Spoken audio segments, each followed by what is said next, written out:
चुनावी समर में सियासी दावपेच, सुलगते सवाल, बयानों के वार। यह है खबरों का अखाड़ा। नमस्कार, मैं हूं आनंद नरसिम्हा।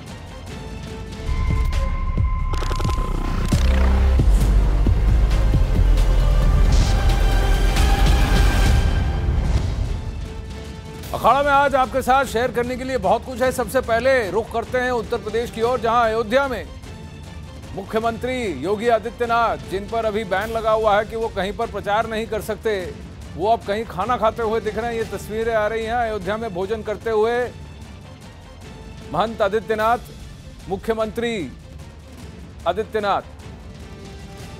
अब ये किसी परिवार के घर पर भोजन ग्रहण करते हुए ये तस्वीरें आ रही हैं। कल इनकी तस्वीरें आई थी जब चुनाव आयोग ने इन पर पाबंदी लगा दी, ये कहीं रैली नहीं एड्रेस कर सकते, तो इनकी कर्नाटक में बीदर, गुलबर्गा, धारवाड़ में जो भी रैली थी सब कैंसिल हो गई या किसी और को वहां पर बीजेपी को रिप्रेजेंट करना पड़ा स्टार कैंपेनर, बतौर स्टार कैंपेनर।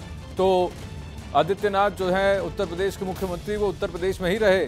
कल बजरंगबली की आराधना करते हुए दिखे, जहां उन्होंने चुनाव आयोग को जवाब दिया, नोटिस पर जवाब दिया कि बजरंगबली की आराधना करने से उन्हें कोई नहीं रोक सकता, बजरंगबली उनके इष्ट हैं, ये बजरंगबली के ही रहेंगे।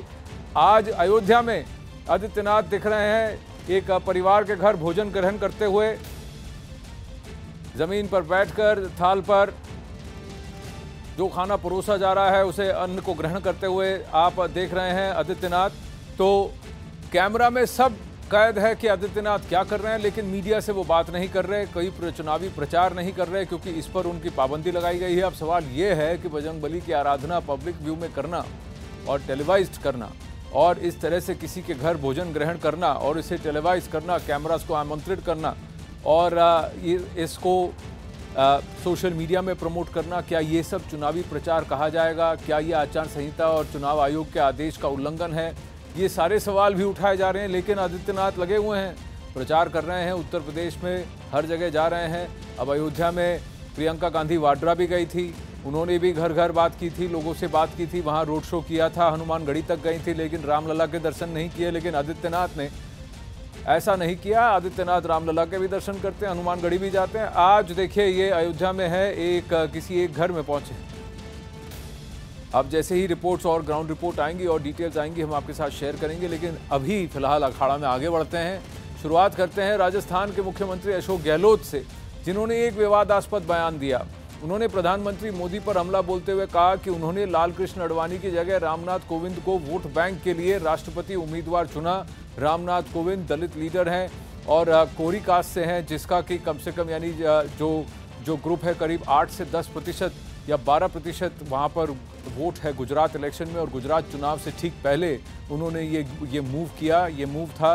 ये ऐसी बात उन्होंने कही है कि चुनाव के लिए, गुजरात चुनाव से पहले इसको संज्ञान में लेते हुए ये चुनाव किया गया था, ये इलेक्शन हुआ था या सिलेक्शन हुआ था रामनाथ कोविंद का अहेड ऑफ लालकृष्ण आडवाणी। आइए सुनते हैं अशोक गहलोत ने क्या कहा।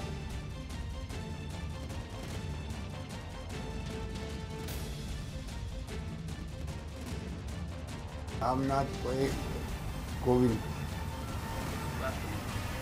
राष्ट्रपति जी, जो रामनाथ जी कोविंद जो है, राष्ट्रपति कोविंद जी का जो चुनाव हुआ, कल ही मैं एक आर्टिकल पढ़ रहा था कि क्योंकि चुनाव गुजरात के आ रहे थे, वो पहले घबरा चुके थे कि हमारी सरकार गुजरात में नहीं बनने जा रही है। तो एक के बाद एक अमित शाह जी के हथकंडे सामने आए। उन्होंने सलाह दी होगी, मेरा मानना, कि रामनाथ कोविंद जी को बनाया जातीय संविधान बैठाने के लिए, और आडवाणी साहब छूट गए। वरना आडवाणी साहब को था, देश उम्मीद कर रहा था अब कम से कम आडवाणी साहब को वो सम्मान मिलेगा जिसके वो हकदार हैं। वंचित नया नाम आ गया, वो उनकी पार्टी का फैसला। मुझे उस पर मेरा व्यक्तिगत कमेंट नहीं है, पर कल मैं एक आर्टिकल पढ़ रहा था, उसमें बात लिखी हुई थी कि वोटों का समीकरण बैठाने के लिए इतने घबराए हुए थे मोदी जी, और उसकी पुष्टि ऐसी होती है, उसके